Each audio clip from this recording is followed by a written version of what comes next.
Hello friends, welcome to my channel. हम पढ़ेंगे computerise accounting के बारे में। कंप्यूटराइज अकाउंटिंग मतलब जो कंप्यूटर की हेल्प से की जाती है। पुराने टाइम में क्या होता था कि सारा काम मैनुअली होता था। मैनुअली मतलब कि पेन और पेपर का यूज़ करके हम ट्रांजेक्शन्स को रिकॉर्ड करते थे, जबकि आज के टाइम में कंप्यूटराइज अकाउंटिंग का यूज़ होता है। मतलब हम कंप्यूटर और इंटरनेट का यूज़ करके ट्रांजेक्शन्स को रिकॉर्ड करते हैं इलेक्ट्रॉनिकली। अब मीनिंग की बात करें कंप्यूटराइज अकाउंटिंग के, तो कंप्यूटराइज अकाउंटिंग एक सिंपली अकाउंटिंग है जो परफॉर्म की जाती है कंप्यूटर का यूज करके। स्पेशलाइज जो अकाउंटिंग सॉफ्टवेयर है लाइक एज टैली वगैरह उनका यूज करके। जो कंप्यूटराइज अकाउंटिंग के फंक्शंस है उसमें इंक्लूड होता है एक मॉड्यूल, किसकी फॉर्म में, ईआरपी की फॉर्म में, इंटरप्राइज रिसोर्स प्लानिंग के सिस्टम की फॉर्म में। ईआरपी बोलते हैं ना, टेली प्राइम, ईआरपी 9, इस टाइप से। ठीक है। तो कंप्यूटराइज अकाउंटिंग में क्या आता है, कंप्यूटर्स का यूज आता है, अकाउंटिंग सॉफ्टवेयर का यूज आता है रिकॉर्ड करने के लिए, स्टोर करने के लिए, एनालाइज करने के लिए फाइनेंशियल डाटा को। इसके बहुत सारे फायदे भी हैं, नुकसान भी है। अब यहाँ पे इसने हमें कंप्यूटराइज अकाउंटिंग में और मैनुअल अकाउंटिंग में डिफरेंस बताया है। तो देखो, मैनुअल अकाउंटिंग वो सिस्टम हो जाता है जहाँ पे आप फिजिकल रजिस्टर रखते हो, अकाउंट्स बुक्स रखते हो अपने फाइनेंशियल रिकॉर्ड के लिए, जबकि जो कंप्यूटराइज अकाउंटिंग है उसमें हम यूज करते हैं अकाउंटिंग सॉफ्टवेयर का रिकॉर्ड करने के लिए फाइनेंशियल ट्रांजेक्शन्स को इलेक्ट्रॉनिकली। जो रिकॉर्डिंग है मैनुअल अकाउंटिंग में वो पॉसिबल होती है बुक्स ऑफ ओरिजिनल एंट्री की हेल्प से, मतलब जर्नल की हेल्प से, जबकि कंप्यूटराइज अकाउंटिंग में जो डाटा कंटेंट है वो रिकॉर्ड होता है कस्टमाइज डाटाबेस के अकॉर्डिंग। जितनी भी ट्रांजेक्शन है, कैलकुलेशंस है, वो आप मैनुअली पेन पेपर से करते हो मैनुअल अकाउंटिंग में, जबकि इसमें सारी ऑटोमेटिकली हो जाते हैं। जैसे एक्सेल है, आपने यूज किया होगा, उसमें सीधा फॉर्मूला लगाना होता है और वो हो जाता है। Process of preparation of manual accounting क्या स्लो है भाई, एक पर्सन को काम करने में, खुद से कैलकुलेशन करने में, बनाने में टाइम लगता है, जबकि कंपेयर ये जो कंप्यूटराइज अकाउंटिंग है ये मैनुअल के कंपैरिजन में फास्ट है। यहाँ पे रेक्टिफिकेशन ऑफ एरर हमें बनाने पड़ते हैं, उनकी एडजस्टमेंट एंट्री हमें करनी पड़ती है, जबकि यहाँ पे कोई रेक्टिफिकेशन ऑफ एरर की एडजस्टमेंट एंट्री नहीं करनी पड़ती। मैनुअल अकाउंटिंग में कोई बैकअप नहीं होता। बैकअप मतलब आपने देखा होगा व्हाट्सएप पे आता है ना, बैकअप करना चाहते हैं नेवर, इस टाइप से, कि वे डाटा को रिट्रीव करना, पुराने डाटा को जो डिलीट वगैरह हो गया था वो सब। जबकि ये कंप्यूटराइज अकाउंटिंग में बैकअप पॉसिबल होता है, क्योंकि जो एंट्रीज होती है ट्रांजेक्शन्स की वो सेव हो जाती है कंप्यूटर में एंड बैकअप पॉसिबल है। ट्रायल बैलेंस बनाया जाता है मैनुअल अकाउंटिंग में, जबकि ट्रायल बैलेंस को हम जनरेट कर सकते हैं इसमें कभी भी। ठीक है, ये इंस्टेंटली देख सकते हो आप जब भी आपको इसको जरूरत हो। फाइनेंशियल स्टेटमेंट की बात करें तो ये बनाई जाती है at the end of the period like as quarterly, yearly, जबकि इसमें एक बटन क्लिक करके प्रोवाइड करवा सकते हो, क्योंकि भाई देखो डाटा है ना नॉर्मली रिकॉर्ड होता रहता है कंप्यूटर में, तो जब भी आपको रिक्वायरमेंट होगी आप इसको यूज कर सकते हो। अब इसके बेनिफिट्स की बात करें तो देखो, कंप्यूटराइज अकाउंटिंग है ना बहुत सारे बेनिफिट्स प्रोवाइड करवाता है मैनुअल के कंपैरिजन में। इससे इफिशियंसी बढ़ जाती है, कॉस्ट इफेक्टिवनेस, देखो दो वर्ड होते हैं, एक तो इफिशियंसी और एक इफेक्टिवनेस। को इफिशियंसी तो कहता है कि कॉस्ट इफेक्टिव मैनर में काम करना, मतलब कम खर्चे में काम करना। ठीक है, और इफेक्टिवनेस मतलब टाइमली मैनर में, कि भाई है ना, मतलब कॉस्ट भी कम आए और जल्दी से भी हो जाए, कम टाइम में काम हो जाए। एक्यूरेसी लेके आता है, मतलब गलतियां नहीं होती हैं। रिलायबल है, मतलब विश्वास योग्य है। बेटर स्केलेबिलिटी होती है, मतलब कि आप बहुत सारे डाटा को इसमें रिकॉर्ड कर सकते हो, चाहे बिजनेस छोटा हो चाहे बड़ा हो। ठीक है, सिक्योरिटी है, बैकअप भी मतलब हमें मिलता है। तो देखो एक्यूरेसी होती है, ठीक है, मतलब वो जो छोटी से छोटी डिटेल है हम उनको भी इसमें रिकॉर्ड कर सकते हैं। दूसरा डाटा की एक्सेस, तो वो कहता है कि ये जो है कंप्यूटराइज अकाउंटिंग, इसमें है ना हम अकाउंटिंग सॉफ्टवेयर का यूज करते हैं जो बहुत ज़्यादा ईजियर होते हैं इंडिविजुअल्स के लिए एक्सेस करना, कोई भी उनको खरीद सकता है। रिलायबल होते हैं, मतलब बहुत ज़्यादा सिक्योर होते हैं, विश्वास योग्य होते हैं। एक आदमी जो काम करता है, एक पर्सन जो काम करता है, उसमें हमें डाउट भी आ जाता है क्योंकि गलतियां हो जाती हैं, लेकिन कंप्यूटर को जो आप जैसा इनपुट देते हो उसके अकॉर्डिंग ही वो एक्शन करता है। स्पीड स्केलेबल होता है, मतलब जो अमाउंट है अकाउंटिंग एंट्रीज की वो मतलब not only increase but also more complex. तो ये उसके अकॉर्डिंग, जैसे भाई कंपनी बड़ी हुई तो ट्रांजेक्शन तो बढ़ती हैं बट वो ट्रांजेक्शन हार्ड भी हो जाते हैं, तो कंप्यूटराइज अकाउंटिंग उनको रिकॉर्ड करने में हमारी हेल्प करता है। स्पीड की बात करें तो हाई होती है मैनुअल के कंपैरिजन में। सिक्योरिटी भी प्रोवाइड करवाता है, डाटा को सेफ रखता है। ठीक है, जबकि जैसे भाई मैन मेड की बात करें तो उसमें अर्थक्वेक, जो भी फायर्स या फ्लड्स वगैरह हैं वो सब होते हैं। जैसे आपने लेजर बनाया मैनुअली, वो ख़राब भी हो सकता है, जबकि कंप्यूटर में जो सेव डाटा है उसको आप बैकअप वगैरह भी कर सकते हो, कॉस्ट इफेक्टिव होता है। और विजुअल है, विजुअल मतलब आप कभी भी देख सकते हो, डाटा को आप व्यू कर सकते हो अलग अलग फॉर्मेट्स में। और भी हैं जैसे कि भैया आप इन्फॉर्मेशन को अपडेट कर सकते हो। लीजिबल होता है, लीजिबल मतलब देखो, एक तो एक पर्सन ने अपने हाथ से अकाउंट्स बनाए हैं, तो उनको आप उनके आप आपको उसकी हैंड राइटिंग समझ में आए ना आए, लेकिन कंप्यूटर की हैंड राइटिंग तो सबको समझ में आती है। टाइमली रिपोर्टिंग हो जाती है क्योंकि अप टू डेट इन्फॉर्मेशन रहती है, कॉस्ट भी कम होती है, फ्लेक्सिबल रिपोर्टिंग होती है। जब भी रिक्वायरमेंट हो में इन्फॉर्मेशन की, हम कंप्यूटराइज अकाउंटिंग की हेल्प से वो गेट कर सकते हैं। अब बात आती है टैली की। तो टैली एक मोस्ट पॉपुलर अकाउंटिंग सॉफ्टवेयर है जो हमारे इंडिया में यूज होता है, ठीक है। और अकाउंटिंग जॉब्स के लिए टैली की नॉलेज होना बहुत ज़्यादा जरूरी है। ये मेंटेनेंस के लिए यूज होता है, बिजनेस वगैरह के रिकॉर्ड्स, फाइनल अकाउंट्स बनाने के लिए। तो ये एक टाइप से कहें तो टैली एक अकाउंटिंग सॉफ्टवेयर है जो यूज होता है कंप्लीट करने के लिए अलग अलग अकाउंटिंग टास्क को क्विकली, परफेक्शन के साथ, अच्छे से, बिना किसी गलती के। तो ये कहता है कि जो टैली सॉफ्टवेयर है वो डेवलप किया गया था टैली सॉल्यूशन प्राइवेट लिमिटेड के द्वारा 1988 में, ठीक है। पहले तो सिर्फ इसका काम क्या था, कंपाइल करना, स्टोर करना, मैनिपुलेट करना अकाउंटिंग रिकॉर्ड्स को इलेक्ट्रॉनिकली। लेकिन आज के टाइम में तो इसमें बहुत सारी सर्विस दी जाती है, डे टू डे ट्रांजेक्शन्स को रिकॉर्ड करना, मेंटेन करना, इन्वेंटरी रिकॉर्ड्स वगैरह को। इसीलिए इसको पावर ऑफ सिंप्लिसिटी भी कहते हैं क्योंकि इसको यूज करना बहुत ज्यादा आसान है। अब हमने कंप्यूटराइज अकाउंटिंग की एडवांटेजेस पढ़ी थी, कुछ कमियां भी हैं जो बुक में नहीं दी गई हैं। लाइक है देखो, एक तो स्टाफ अपोजिशन। भाई अब लगा लो आप हो, पहले आप मैनुअली सारा काम करते थे, अब एकदम से कंप्यूटराइज अकाउंटिंग आ जाए तो आपको तो नॉलेज नहीं है, लगा लो कंप्यूटर वगैरह, तो आप अपोज ही करोगे क्योंकि आपको ये डर है कि आपकी जॉब जा सकती है। दूसरा, हाई कॉस्ट ऑफ ट्रेनिंग। अब जो ओल्ड स्टाफ है अगर उसको मेंटेन किया जाएगा, रखा जाएगा, तो उन्हें ट्रेनिंग भी देनी पड़ेगी भाई, कंप्यूटराइज अकाउंटिंग के बारे में उन्हें नॉलेज प्रोवाइड करवानी पड़ेगी कि भाई आपको कैसे अकाउंट्स बनाने हैं, तो उसका खर्चा आ जाएगा। हेल्थ पे भी एडवर्स इफेक्ट पड़ता है, आप ऑल टाइम कंप्यूटर के आगे बैठे रहो, आंखों के ऊपर, बॉडी के ऊपर। सिक्योरिटी प्रॉब्लम्स भी आती है आज के टाइम में, हैकिंग वगैरह के कितने हम चांसेस देखते, केसेस देखते हैं। सिस्टम भी कई बार फेल हो जाता है, नेटवर्क वगैरह के फेल होने के कारण सिस्टम वर्क नहीं करता है, साइट हैक हो जाती है, हैंग हो जाती है, टाइम भी वेस्ट होता है और बहुत सारे एरर्स हो सकते हैं। तो ये सारी हमारी है लिमिटेशंस कंप्यूटराइज अकाउंटिंग की। अब बात आती है कि टैली को हम कहाँ कहाँ यूज करते हैं। तो डेली के रिकॉर्ड बनाने मतलब डेली अकाउंटिंग में, income and position finalisation statement मतलब इनकम स्टेटमेंट मतलब पीएनएल अकाउंट, और पोजीशन स्टेटमेंट मतलब बैलेंस शीट बनाने में। इन्वेंट्री के मेंटेनेंस के लिए, इन्वेंट्री मतलब स्टॉक की, कितना स्टॉक आपने खरीदा, पहले से कितना था, कितना आपने यूज किया, कितना बचा।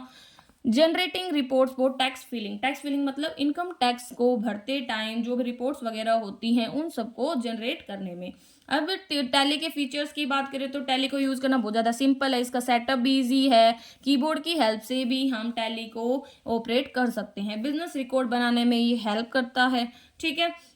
स्पीड की बात करें तो इसकी बहुत ज़्यादा हाई है, इंस्टेंट हमें ये रिकॉर्ड वगैरह प्रोवाइड करवाता है। मेंटेन करता है मल्टीपल कंपनीज के अकाउंट। देखो, एक पर्सन तो एक टाइम पे एक ही कंपनी का अकाउंट मेंटेन कर सकता है, लेकिन जो टैली है वो अलो करता है यूजर को कि वो मल्टीपल कंप्यूटर्स की हेल्प से मतलब मेंटेन कर सकता है बहुत सारे अकाउंट्स को। फ्लेक्सिबल होता है, फ्लेक्सिबल मतलब जब भी आपको जरूरत हो उसके अकॉर्डिंग आपको डाटा अवेलेबल हो जाता है। तो टैली फ्लेक्सिबिलिटी देता है जनरेट करने में इंस्टेंट रिपोर्ट्स किसी भी मतलब एक गिवन पीरियड के लिए, लाइक मंथली, क्वार्टरली, किसी भी टाइम पर। और कॉन्करेंट मल्टी लैंग्वेज कैपेबिलिटी मतलब एक टाइम पर ही बहुत सारे लैंग्वेज में डाटा हमें ये प्रोवाइड करवा सकता है। तो टैली ऑफर करता है exclusive capability of maintaining your accounts in an Indian language में भी, और आप इसको दूसरी लैंग्वेज में भी देख सकते हो, प्रिंट भी कर सकते हो। रियल टाइम मतलब होती है सेम टाइम पर, जैसे भाई अभी मैं लगा लो आपको पढ़ा रही थी, लेकिन ये रियल टाइम नहीं है क्योंकि एक्सेस नहीं है, लेकिन लगा लो लाइव क्लास होती तो रियल टाइम में होता, तुरंत सेम टू सेम टाइम में रिपोर्टिंग होती, एक्सेस होती। तो immediate posting and updating of books of account as the ट्रांज मतलब जैसे ही ट्रांजेक्शन होती है वैसे ही हमें है ना टैली है ना उसकी पोस्टिंग वगैरह, अपडेटिंग वगैरह प्रोवाइड करवा देता, मतलब रियल टाइम में, उसी टाइम में जब वो चीज़ हो रही है, ठीक है। जैसे ही आप जर्नल एंट्री करोगे टैली में, ऑटोमेटिकली सारे बिजनेस रिपोर्ट्स वगैरह में वो बदल जाती है। नेक्स्ट है एडवांटेजेस की बात करें तो टैली के देखो एडवांटेजेस, तो देखो ये क्या एडवांटेजेस बोल दो, यूजेस बोल दो कि कहाँ पे यूज होता है। देखो अकाउंटिंग में यूज होता है, मतलब अकाउंटिंग को सिंपल बनाने में टैली एक टाइप से कहे तो सिंपल है यूज करना, तो ये आप लिख सकते हो इसके एडवांटेजेस में, ठीक है। तो क्योंकि ये एक फ्रेंडली कंप्यूटराइज अकाउंटिंग सॉफ्टवेयर है, ये रिकॉर्ड्स को रखता है, अकाउंट्स को मेंटेन करता है, पेबल्स को, रिसीवेबल्स को, चेक वगैरह के प्रिंट करने को। फिलिंग ऑफ टैक्स रिटर्न में भी टैली हमारी हेल्प करता है। टैक्स रिटर्न मतलब कि भाई आपने कितनी इनकम कमाई थी किसी साल में, उसके ऊपर आपका कितना टैक्स बनता है, ठीक है। तो टैली की हेल्प से जो बैलेंस शीट है वो आसानी से बन सकती है। ये हेल्प करता है जो अलग अलग वर्जन है ना मार्केट के, उसके अकॉर्डिंग तैयार करने में, जीएसटी को कैलकुलेट करने में, टैक्सेस को कैलकुलेट करने में, पीएनएल अकाउंट बनाने में, टैक्स डिडक्टेड एट सोर्स के रिटर्न भरने में, ये सब।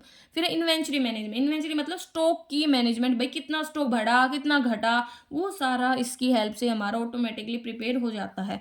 Is of maintenance of budget, budget क्या होता है, देखो अभी एक फैब को आया था बजट, बजट मतलब उसमें एक एस्टिमेशन होता है कि आने वाले साल में हम कितना खर्चा करेंगे और कितना हमारे रेवेन्यू मिलेगा, कहाँ कहाँ से मिलेगा, कहाँ पे हम खर्चा करेंगे। जैसे हम कई बार कुछ मांग ले घर में तो कह देते हैं नहीं भी मेरा बजट नहीं है इतने ज़्यादा खर्चा करेंगे, हम किसी फ्रेंड से बात करें तो वो कहेगा नहीं मेरा बजट नहीं है, ये मेरे बजट से बाहर है। बजट मतलब कि आप कितना खर्चा कर सकते हो, कितना आप कमाते हो, वो सब मतलब एक एस्टिमेट होता है। तो ये आप हेल्प मतलब किसकी हेल्प से, टैली सॉफ्टवेयर की हेल्प से आसानी से तैयार कर सकते हो, चाहे बिजनेस छोटा हो चाहे बड़ा हो।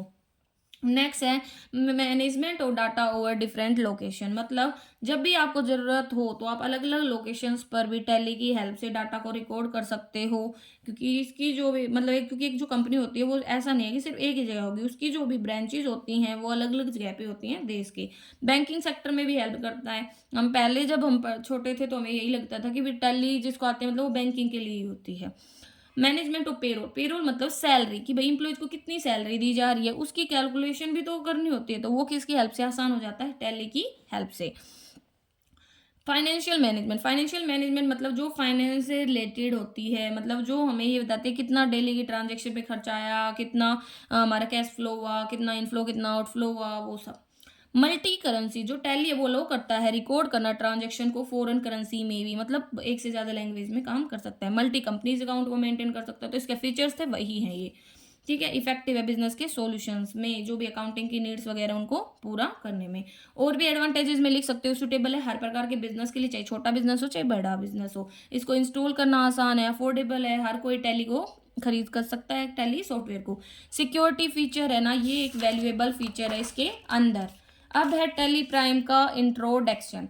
तो कहता है कि जो टैली प्राइम है उसके बहुत सारे वर्जन हुए हैं। जो ट्रेडिशनल सिस्टम है अकाउंटिंग का उसके कंपेयर उसमें तो मैनुअल वे में सारा काम होता था, लेकिन आज के टाइम में ट्रांजेक्शन्स के नंबर भी बढ़ गए हैं, तो इसी के कारण हम इनको टैली की हेल्प से मतलब कंप्यूटराइज अकाउंटिंग की हेल्प से करते हैं। अलग अलग वर्जन आए हैं, एट प्रेजेंट है Tally.ERP 9। तो ये फीचर अलो करता है, कमांड कर सकते हैं हम अपने अकाउंट्स को, पे रोल इन्वेंटरी मतलब ये सब मेंटेन कर सकते हैं। तो फीचर यही है कि पावरफुल रिमोट कैपेबिलिटी होती है, रिमोट मतलब कहीं से भी एक्सेस कर सकते हो इसको आप। रिपोर्ट वाउचर इनवॉइसेस वगैरह को आप किसी भी लैंग्वेज में प्रिंट कर सकते हो क्योंकि मल्टी लैंग्वेज फैसिलिटी देता है। एडवांस टीडीएस ऑप्शन, टीडीएस मतलब टैक्स डिडक्टेड एट सोर्स, जहां पे आप कमा रहे हो वहीं पे जो टैक्स डिडक्ट हो जाता है। एडवांस पेरोल रिपोर्ट मतलब सैलरी की रिपोर्ट, न्यू रुपी सिंबल वगैरह को आप कंट्रोल+4 दबा करके ले सकते हो। Company logo in invoice report, easy banking compliance including bank reconciliation and cheque printing, self preparation मतलब पीएनएल बनाना, बैलेंस शीट बनाना, मल्टीपल जो भी मेथड है स्टॉक वैल्यूएशन के लाइक लीफो फीफो एवरेज, ये सब हम इसमें यूज कर सकते हैं। कैश फ्लो स्टेटमेंट बनाने में, फंड फ्लो स्टेटमेंट बनाने में, मल्टीपल बिल ऑफ मटेरियल बनाने में, ठीक है। पेंडिंग ऑर्डर्स को ट्रैक करने में, जैसे आप लगा लो ऑनलाइन आप सामान, आपकी एक ऐप है लगा लो मीशो है, तो वो कितने ऑर्डर आए उसके पास, उन्होंने कितने पूरे कर दिया, अभी कितने रास्ते में कहाँ पे हैं, वो सब इसकी हेल्प से हो जाता है। कितनी पेमेंट पेंडिंग है मतलब कैश ऑन डिलीवरी है, कितनी ऑनलाइन आ गई है, ठीक है। आइडेंटिफिकेशन ऑफ स्टॉक मतलब अलग बैच वाइज कितना स्टॉक गया, कितना यूज हुआ, कब एक्सपायर होगा, इंटरेस्ट की कैलकुलेशन वगैरह, स्टॉक का रिकाउंसिलेशन मतलब मैच करना कि इतना स्टॉक था, इतना यूज हुआ, कितना वेस्टेज हुआ, ठीक है। प्राइस लिस्ट सेट करना अलग अलग कस्टमर के लिए, भाई मीडियम मीडियम जो भी हमारे मिडिल क्लास फैमिली है, हाई है, उन सब के अकॉर्डिंग ट्रेड डिस्काउंट देना, क्रेडिट पीरियड को फिक्स करना, ठीक है। इनकम टैक्स की कैलकुलेशन करना, जीएस मतलब इन सब में ही यूज होता है टैली प्राइम। ऑब्जेक्टिव क्या है, तो यही है एस्टैब्लिश करना एक simplified and streamlined business operation. दूसरा इसमें ये कहता है रियल टाइम में इंफॉर्मेशन प्रोवाइड करवाना, स्टैंडर्डाइज बिजनेस ऑपरेशंस को सेट करना, automatic and up to date generate करना फाइनेंशियल स्टेटमेंट को, ठीक है। एक्सेस करना बिजनेस डाटा को पूरे मतलब वर्ल्ड में टैली सर्वर की हेल्प से, और यूजर को ट्रेनिंग देना to small and medium scale enterprise with a simplistic approach, ताकि वो बिजनेस ऑपरेशंस को आसानी से मैनेज कर पाए।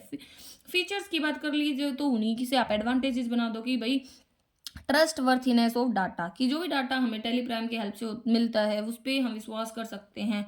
सिक्योर्ड होता है, कोई भी आउटसाइड चेंजेस नहीं हो सकते। ठीक है। आज के टाइम में बहुत सारी मतलब फैसिलिटीज़ वगैरह दी गई हैं। ये एक्टिवेट कर सकते हो आप ओडीबीसी लेयर। टेली ऑडिट, एक डिटेल यूज़र है ना वो सप्लाई कर सकता है एडमिनिस्ट्रेटर राइट चेक करने के लिए एक्यूरेसी को।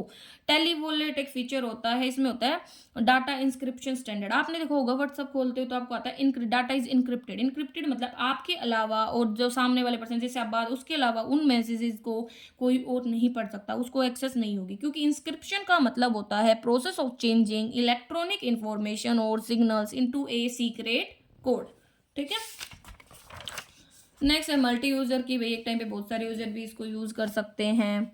और MIS रिपोर्टिंग कैपेबिलिटी, ये जो सॉफ्टवेयर है ये प्रोवाइड करवाता है comparative reports by proving the pay performance of data, ratio analysis, final account reports वगैरह। और यूजर्स की बात करें टैली की तो कौन है, तो दो प्रकार के होते हैं। एक तो हो गए सिंगल यूजर, ठीक है, मतलब एक टाइम पे एक यूजर कर सकते जिसे बोलते हैं सिल्वर। और दूसरा होता है मल्टी यूजर लाइसेंसिंग जिसे बोलते हैं टैली गोल्ड। ठीक है, जो मल्टीपल कंप्यूटर्स के लिए मतलब एक टाइम पे एक लोकल एरिया नेटवर्क में बहुत सारे यूजर इसको एक्सेस कर सकते हैं। इससे आगे हम हमारे नेक्स्ट पार्ट में पढ़ेंगे।